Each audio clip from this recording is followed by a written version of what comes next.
नमस्कार बच्चों, उम्मीद है आप सभी बहुत अच्छे से होंगे। हमने लास्ट आपका वाक्य का फर्स्ट पार्ट स्टार्ट किया था, आज उसका सेकंड पार्ट है। और ये जो टॉपिक ले रही हूं मैं आज, रचना के आधार पर वाक्य के प्रकार, ये सीबीएसई बोर्ड के 10th के बच्चों का सिलेबस है। तो बच्चों, उम्मीद करती हूँ आप ये वीडियो बहुत ध्यानपूर्वक देखेंगे और अंत तक बने रहिए और इसको सेव करके रखिए आपके पास में, और इसे आप एग्जाम के टाइम पर, रिविजन के टाइम पर भी देख लीजिए। ठीक है बच्चों, तो चलिए स्टार्ट करते हैं कोर्स को। रचना के आधार पर वाक्य के 3 प्रकार होते हैं। ठीक है, रचना के आधार पर वाक्य के कितने होते हैं? 3 प्रकार होते हैं। एक सरल होता है, दूसरा संयुक्त होता है, तीसरा होता है मिश्र। ठीक है, अभी हमने देखा था वाक्य के अंदर 2 अंग होते हैं। वाक्य के अंदर 2 अंग होते हैं। एक क्या होता है? उद्देश्य, और दूसरा होता है विधेय। ठीक है बच्चों, विधेय। तो उद्देश्य और उद्देश्य का विस्तार भी हो सकते हैं, और विधेय और विधेय का विस्तार भी हो सकता है। अगर आपने मेरा पिछला वीडियो नहीं देखा है तो उसे जरूर देख लीजिए, क्योंकि अभी जो मैं वर्ड यूज करूंगी हो सकता है कि आपको समझ में ना आए, लेकिन मैं पिछले पार्ट में ये सारी डेफिनेशन, उद्देश्य क्या है, विधेय क्या है, सारा एक्सप्लेन कर चुकी हूँ। तो आप प्लीज आप वो वीडियो देख लीजिए। ठीक है बच्चों, नेक्स्ट है अभी आपका उद्देश्य। अभी सरल वाक्य का डेफिनेशन में क्या होगा? जिसमें उद्देश्य एक हो और विधेय एक हो। ठीक है, तो उसे हम क्या कहते हैं? सरल वाक्य। तो अभी हम एक एक करके डेफिनेशन हम देखेंगे कि क्या है। जिस वाक्य में एक ही कर्ता, ठीक है, और एक ही क्रिया होती है। एक ही कर्ता, कर्ता एक होना चाहिए और क्रिया भी एक ही होनी चाहिए, अर्थात एक ही उद्देश्य और एक ही विधेय हो, उसे हम साधारण वाक्य भी कहते हैं और उसे हम सरल वाक्य भी कहते हैं। सरल वाक्य में क्रिया एक होती है। उसके नियम क्या? देखो, टर्म्स और कंडीशन में क्या होता है कि सरल वाक्य में क्रिया एक ही होनी चाहिए। ठीक है, और एक से अधिक क्रिया होने पर सभी क्रियाओं का कर्ता एक होना चाहिए।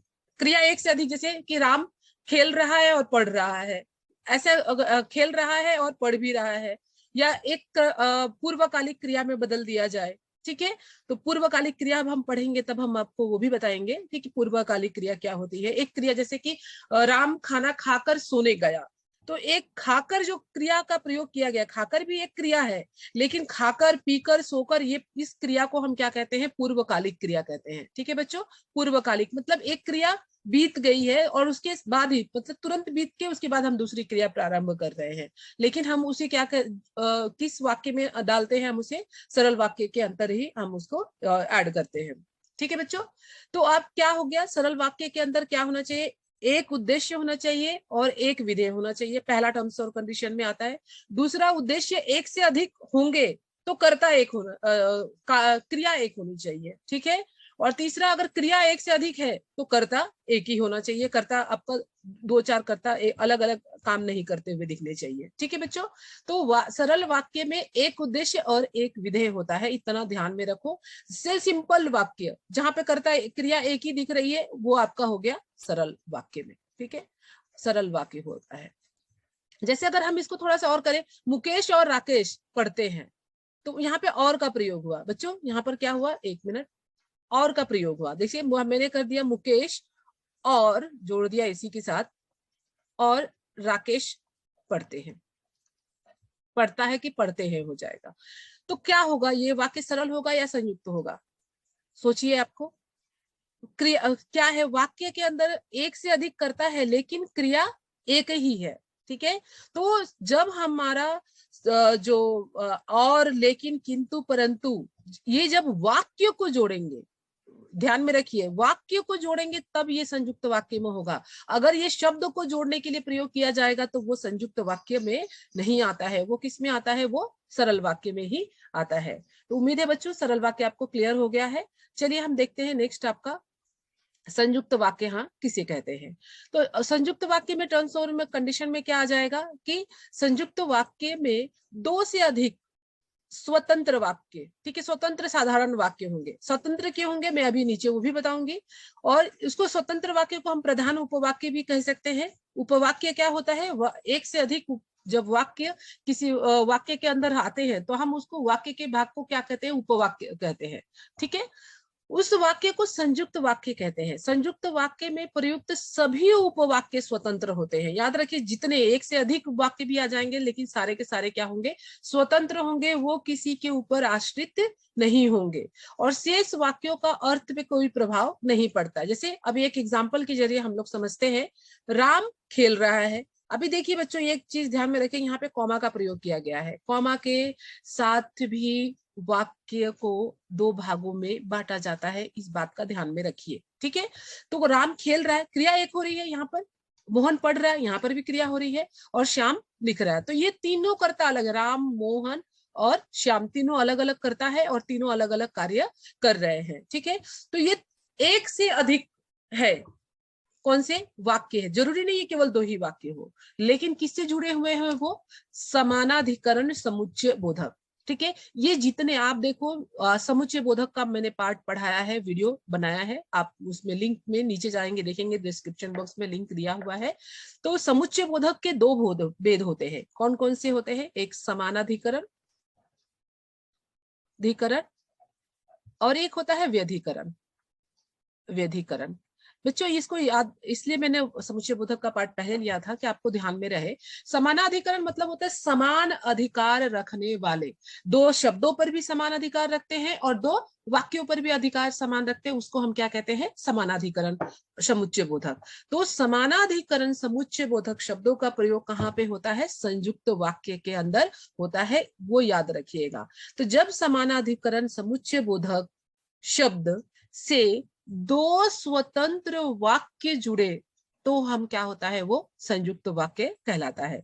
तो कौन कौन से है देखो, किंतु, परंतु, लेकिन, तथा, या, एवं, अथवा, और, बल्कि, अतः, ये सारे के सारे क्या है आपके समुच्चय बोधक है, जो कि संयुक्त वाक्यों को जोड़ने के लिए काम में आते हैं। कुछ एग्जाम्पल की जरूरत हम समझते हैं इसको, देखिए, माँ बाजार गई, देखो बाजार गई एक स्वतंत्र वाक्य है, माँ बाजार गई, इसको हम अगर अलग से बोल देंगे तो भी इसका एक पूरा अर्थ निकल रहा है। सब्जियां लेकर आई, वो भी पूरा अर्थ निकल रहा है। माँ बाजार गई और सब्जियां लेकर आई, अभी बाजार जाने की क्रिया और सब्जी लेकर आने की क्रिया, दो की क्रिया हो रही है, और किससे जुड़ रहा है, दो क्रिया किससे जुड़ रहा है, और समुच्चय बोधक से जुड़ रहा है। और क्या है, समानाधिकरण समुच्चय बोधक। ये जितने समुच्चय बोधक लिखे हुए हैं ये सारे के सारे जो है वो क्या है आपके समानाधिकरण समुच्चय बोधक। रट लीजिए बच्चों ये, क्योंकि इससे अलग कुछ नहीं है, इससे अलग कुछ भी नहीं है। समानाधिकरण समुच्चय बोधक है, ये सारे इसी से जुड़े रहेंगे।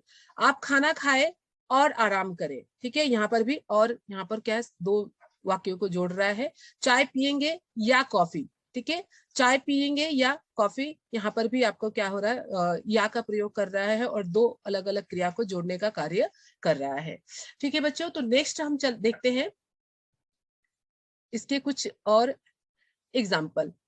वह सुबह गया और शाम को लौटा, ठीक है, वो सुबह सुबह गया और शाम को लौटा।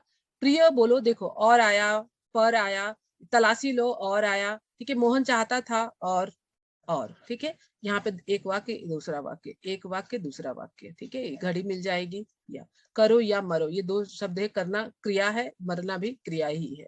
प्रिय बोलो पर असत्य नहीं, ये चीज, ठीक है बच्चों। इस तरीके से अगर आ जाएगा तो भी आपके ये क्या हो जाएंगे। आप बोलेंगे मैम इतने छोटे सारे शब्द कैसे हो सकता है संयुक्त वाक्य में, संयुक्त वाक्य में दो क्रिया भी जुड़ती हैं, याद रखिएगा, ठीक है बच्चों। अधूरा अर्थ हो रहा है बट उसमें क्रिया जुड़ रही है, इसलिए वो उसमें आ जाएगा। नेक्स्ट है आपका संयुक्त वाक्य की पहचान करने के लिए कुछ रूल्स है जो उसको आपको ध्यान में रखना है। क्या क्या है रूल, दो उपवाक्यों के बीच समान, अभी मैंने इसको लिख कर दिया, जो मैंने ओरली बोला है वो आपको यहाँ पर लिख कर दे दिया है, आप इसका स्क्रीनशॉट ले सकते हैं और आपके पास यह रिकॉर्ड में रख सकते हैं। नोटबुक में रखिए, क्योंकि एग्जाम के टाइम पर कहाँ आप ढूंढने के लिए जाएंगे, इसलिए इसे आप नोटबुक में हमेशा संभाल के रखिए। तो दो संभालना मतलब आप उसे संभाल के कबर्ड के अंदर मत डाल दीजिए, रिवाइज करते रहिए बीच बीच में। लेकिन ये रूल्स क्या होता है, बाद में जब एग्जाम के प्रेशर हमारे दिमाग पे पड़ता है तो फिर हम ढूंढते रहते हैं, ये चीज पढ़ा था कहीं तो लिखा है, तो इसे ध्यान से रख लीजिए अपने पास, ठीक है। तो पहला नियम क्या है कि दो उपवाक्यों के बीच समानाधिकरण होने चाहिए। दूसरा रूल क्या कहता है, संयुक्त वाक्य में दो से अधिक मुख्य स्वतंत्र उपवाक्य होने चाहिए। दोनों उपवाक्यों को अगर आपने अलग किया तो उसका अर्थ होना चाहिए। तीसरा नियम क्या कहता है, उपवाक्य होते हुए भी उनमें पूर्ण अर्थ होना चाहिए, ऐसा नहीं कि उसका अर्थ ना निकले। ठीक है। चौथा नियम क्या कहता है हमारा, मुख्य उपवाक्य अपने पूर्ण अर्थ की अभिव्यक्ति के लिए किसी दूसरे उपवाक्य पर आश्रित नहीं होता है। मतलब उसके अंदर वो, जाहिर सी बात है, अगर आश्रित रहेगा तो वो मिश्र वाक्य में चला जाएगा। वो क्या है, आश्रित नहीं है, तभी वो संयुक्त वाक्य में है। ये चारों बातें जो मैंने बोली एक एग्जाम्पल के जरिए हम लोग देखते हैं। दो उपवाक्य समानाधिकरण, ये क्या है, समानाधिकरण समुच्चय बोधक। संयुक्त वाक्य में दो स्वतंत्र वाक्य, देखिए सोमवार को हड़ताल है, बाजार बंद रहेगा, दोनों भी स्वतंत्र वाक्य है। ठीक है। और दोनों भी पूर्ण रूप से अर्थ प्रकट कर रहे हैं। तो जो भी मैंने यहाँ पे ऊपर नियम दिया है वो यहाँ एक एग्जाम्पल के जरिए आपका क्लियर हो रहा है बच्चों। ठीक है, समझ में आ रहा है आप लोगों को, उम्मीद है बहुत अच्छे से हो रहा होगा समझ में। चलिए अब देखते हैं मिश्र वाक्य क्या कहलाता है। मिश्र वाक्य क्या होता है, जिस वाक्य में मुख्य उपवाक्य हो और अन्य उपवाक्य उस पर आश्रित हो। एक वाक्य, देखो इसमें भी एक से अधिक उपवाक्य हो सकते हैं, लेकिन इसके कंडीशन क्या है कि एक मुख्य वाक्य होगा और दूसरे जो वाक्य होगा मुख्य वाक्य के ऊपर आश्रित होगा। आश्रित मतलब इंग्लिश में हम उसको डिपेंडेंट बोलते हैं। ठीक है, उस वाक्य के ऊपर डिपेंडेंट रहता है, उसे हम मिश्र वाक्य कहते हैं। और मिश्र वाक्य क्या होता है कि जैसा तैसा, जो, वह, जब, तब, क्योंकि आदि, ये वैधिकरण योजकों से जुड़े हुए रहते हैं। ठीक है, अभी मैंने ऊपर बताया था समानाधिकरण से संयुक्त वाक्य जुड़ते हैं और वैधिकरण योजकों से मिश्र वाक्य जुड़ते हैं। मिश्र वाक्य मतलब होता है एक वाक्य के बिना दूसरा वाक्य अधूरा होता है, एक वाक्य दूसरे वाक्य पर आश्रित होता है। ठीक है, जैसे देखिए, जैसे ही शाम हुई बिजली चली गई। बिजली कब गई, जैसे ही शाम हुई। तो जैसे, जब, जब, ठीक है, तो फिर उस लड़के को बुलाओ जिसने, ठीक है, जब आंधी आई, ये सारे क्या हो जाएंगे आपके मिश्र। जब, तब, की। अभी याद रखो बच्चों एक और, ये क्योंकि और ये की, ये याद रखिए, की मात्रा हमेशा पहली पहली मात्रा होगी तो ये योजक चिन्ह होता है। योजक चिन्ह मतलब क्या होता है बच्चों, योजक चिन्ह मतलब दो वाक्यों को जोड़ता है। ठीक है, और अगर इसको दूसरी में कन्वर्ट कर दोगे तो ये संबंध बोधक होता है, रिलेशन बताता है। ये अगर लिखते हो तो ये वाक्य गलत हो जाएगा, इतना हमेशा ध्यान में रखना है। ठीक है, और दूसरा वाक्य, अब हमें ये तो आ गया कि ये मिश्र वाक्य हम किसे कहते हैं। दूसरी चीज, मिश्र वाक्य में एक वाक्य मुख्य होता है और दूसरा आश्रित होता है। तो हम आश्रित को कैसे पहचाने, याद रखिए, जब ये वैधिकरण समुच्चय बोधक के बाद जो वाक्य लिखा जाए, वैधिकरण समुच्चय बोधक के बाद साथ उसको कंबाइन करके जो वाक्य, या तो वो पहले आए या तो वो वाक्य के बाद में आए, उससे कोई लेना देना नहीं है। लेकिन अगर उन शब्दों से अगर वो वाक्य स्टार्ट होता है तो वो क्या हो जाएंगे आपके वैधिकरण, वो आपके आश्रित उपवाक्य हो जाएगा। जैसे ही शाम हुई, ये क्या हो गया आपका आश्रित। ठीक है बच्चों, इसको हम कहेंगे आश्रित उपवाक्य। ये जानना बहुत जरूरी है, इसलिए आपको बता रही हूं मैं। और ये हो गया मुख्य वाक्य। कभी कभी एग्जाम में आता है कि मुख्य वाक्य छाटिए और आश्रित उपवाक्य छाटिए, तो बच्चे कंफ्यूज हो जाते हैं, मैम आश्रित वाक्य तो पीछे आता है। नहीं बच्चों, ऐसा कोई नियम नहीं है कि आश्रित वाक्य पीछे आएगा कि वाक्य के आगे आएगा। लेकिन हाँ, जहां योजक चिन्ह से जुड़ जाता है, जैसे जब यहाँ पर आ गया, अब यहाँ पर जिसने काले जूते, तो अभी ये सारा क्या हो जाएगा, आश्रित हो जाएगा। और यहाँ पर ये वाला आश्रित हो जाएगा, जब राम आया, ठीक है, ये आश्रित हो जाएगा। और यहाँ पर इस वाक्य में ये आश्रित रहेगा। यहाँ पर जब आंधी आई, ये वाला आश्रित वाक्य हो गया। ठीक है बच्चों, उम्मीद है ये अच्छे से समझ में आ गया होगा आपको ये पार्ट। अभी हम देखते हैं इसके कुछ एग्जाम्पल के जरिए कि आश्रित उपवाक्य के भी भेद होते हैं। अगर ये आपके एग्जाम में आए तो आपको पहचानना आना चाहिए, और इसको जानना इसलिए भी आवश्यक है क्योंकि पदबंध में भी हमें पहचानने के लिए इससे हेल्प मिलता है। तो आश्रित पहले तो हमने जान लिया मिश्र वाक्य कैसे होते हैं। मिश्र वाक्य में क्या होते हैं, वैधिकरण समुच्चय बोधक शब्द से जुड़े रहते हैं। ठीक है, अब आश्रित उपवाक्य पहले हमने देखा ऊपर, आश्रित उपवाक्य कौन है। एक वाक्य में हमने आश्रित, देखो जैसे नीचे का मैंने एक एग्जाम्पल और ले लेती हूँ। ठीक है, ये देखिए, मैं चाहता हूं, ये आपका प्रधान वाक्य हो गया, ये आपका हो गया प्रधान। ठीक है, और ये कि तुम डॉक्टर बनो, ये हो गया आपका पूरा आश्रित उपवाक्य, आश्रित। ठीक है बच्चों, अब बताइए मुझे, अब हम क्या पढ़ रहे हैं? आश्रित उपवाक्य के भेद। आश्रित उपवाक्य के कैसे होते हैं? 3 भेद होते हैं। इसको जानना इसलिए आवश्यक है क्योंकि जो हमारा रचना के आधार पर वाक्य के प्रकार है वो 3 तरह के आते हैं। उस क्लास में जो क्वेश्चन आंसर्स होते हैं, जो बोर्ड में आते हैं, वो 3 तरीके से आते हैं। कभी कभी हमें वाक्य को चेंज भी करना होता है, रूपांतरण भी करना होता है, जैसे सरल वाक्य को संयुक्त में, मिश्र में बदलना होता है। तो इसलिए हम किन शब्दों के साथ उनको बदलेंगे, ये सारी चीजें हमें यहाँ से नॉलेज मिलती है, जानकारी मिलती है। ठीक है, तो आश्रित वाक्य के 3 भेद होते हैं। कौन कौन से? संज्ञा उपवाक्य, विशेषण उपवाक्य और क्रिया विशेषण। सिंपल बात की जाए कि अगर कोई कहता है तो हम क्या चीज यूज करते हैं? की का प्रयोग करते हैं। तो आंख बंद करिए और जहां जहां पर भी की दिख जाए, कौन सी की? पहली मात्रा वाली की, वो कौन सा होगा? संज्ञा आश्रित उपवाक्य। ठीक है, विशेषण में आता है 2 ही शब्द, जो, जिससे। ठीक है, जो, जिससे, इस तरीके से शब्द आ गए, मतलब जहां पर विशेषण के लिए बताया जाता है। जैसे कि विशेषता, जैसे अगर मैंने कहा कि इसमें कुछ एग्जाम्पल नहीं दिया है मैंने, नेक्स्ट मैं एग्जाम्पल में जाऊंगी तब मैं आपको इसको भी एक्सप्लेन करती हूँ। ठीक है, तो अभी देखिए, और जो, जिसमें, जहां पर आएगा तो वो आपके विशेषण उपवाक्य हो गए। विशेषण में उपवाक्य मतलब विशेषता बताते हैं, संज्ञा सर्वनाम की विशेषता बता रहा है। और क्रिया विशेषण हो गया जो क्रिया की विशेषता बताए, जहां तहां, इस तरह के सारे वर्ड क्या हो जाएंगे? क्रिया विशेषण हो जाएंगे। अब देखिए आप मुझे यहाँ पर कि गांधी जी ने कहा कि, अभी यहाँ पर की आ गया, तो ये क्या हो जाएगा? संज्ञा आश्रित उपवाक्य। क्या होगा? संज्ञा आश्रित उपवाक्य। उपवाक्य। ठीक है, अब देखिए मैं चाहता हूं कि यहाँ पर भी क्या हो गया? संज्ञा आश्रित उपवाक्य।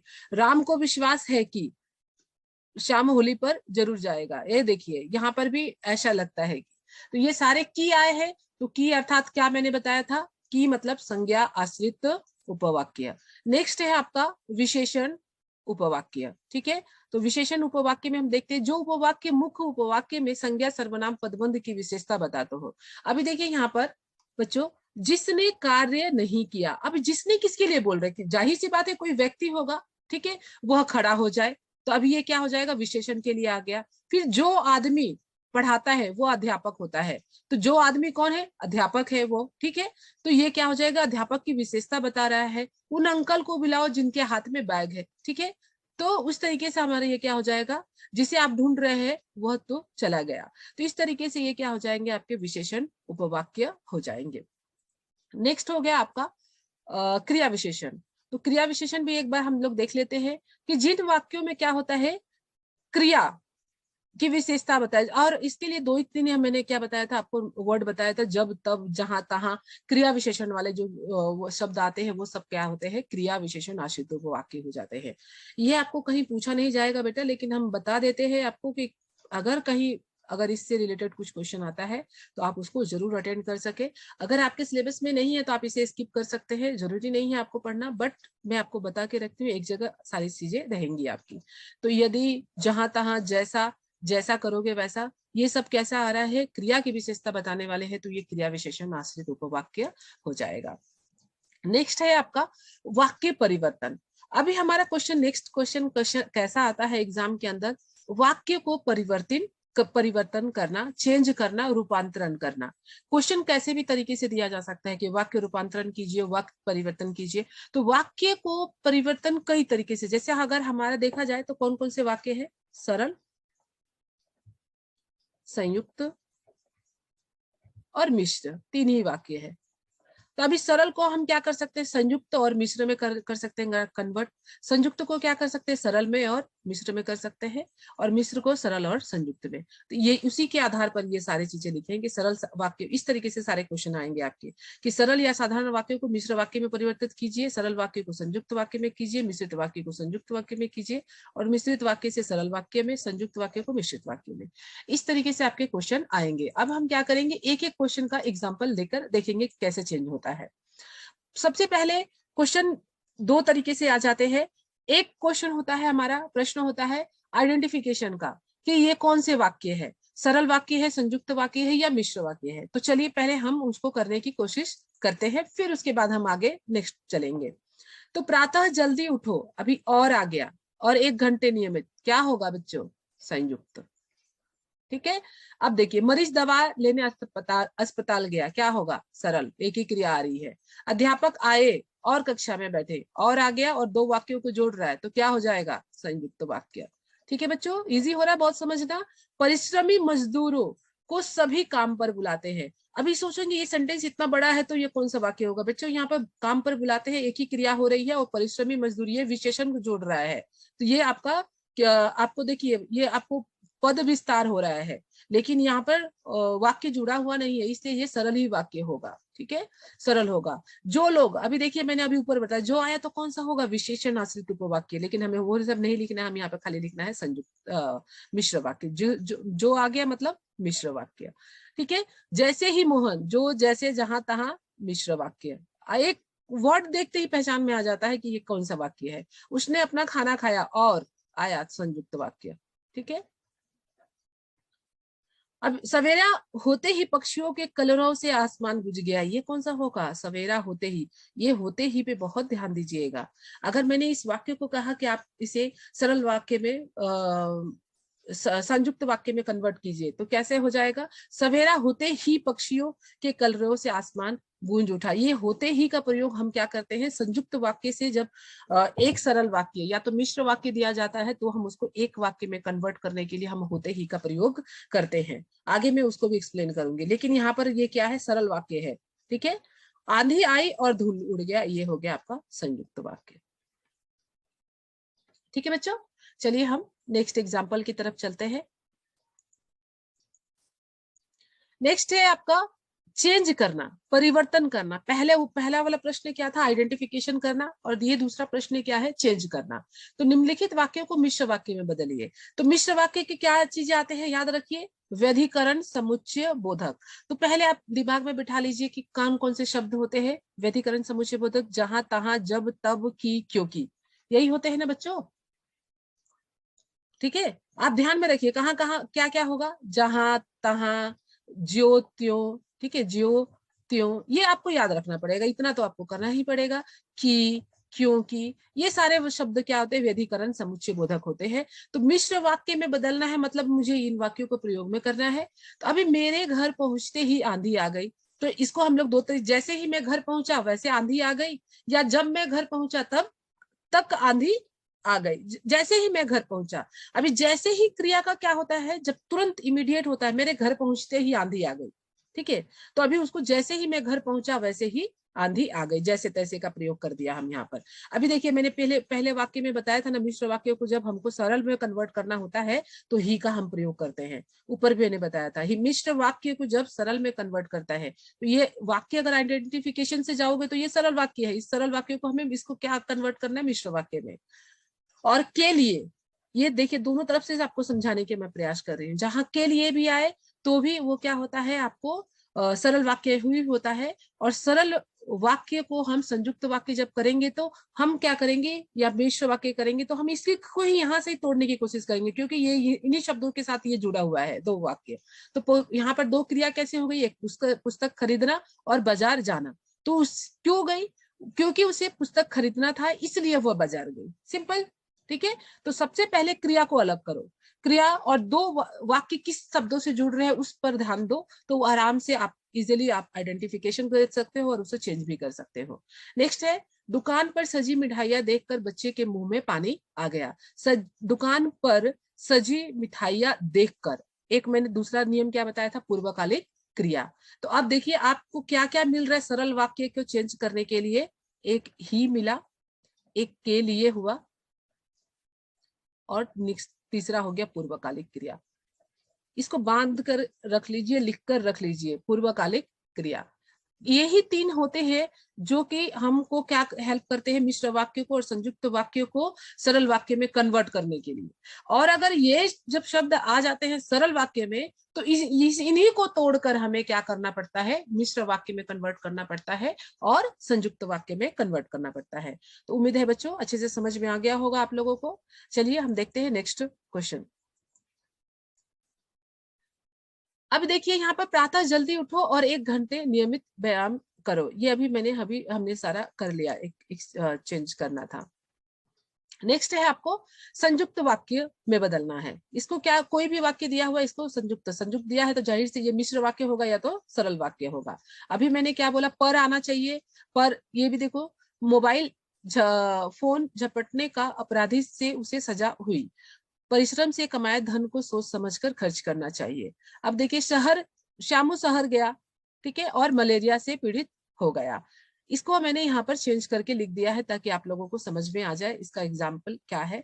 और सीबीएसई बच्चों पे बहुत ही दयावान होती है, बच्चों का कोई भी डिसीजन लेती है वो बच्चों के बारे में सबसे पहले सोचती है। तो सोच, आपको बहुत ज्यादा प्रैक्टिस करने की जरूरत नहीं है कि ये एग्जाम में आएगा, ये आएगा, वो आएगा और मुझे इतने सारे प्रैक्टिस करने पड़ेंगे।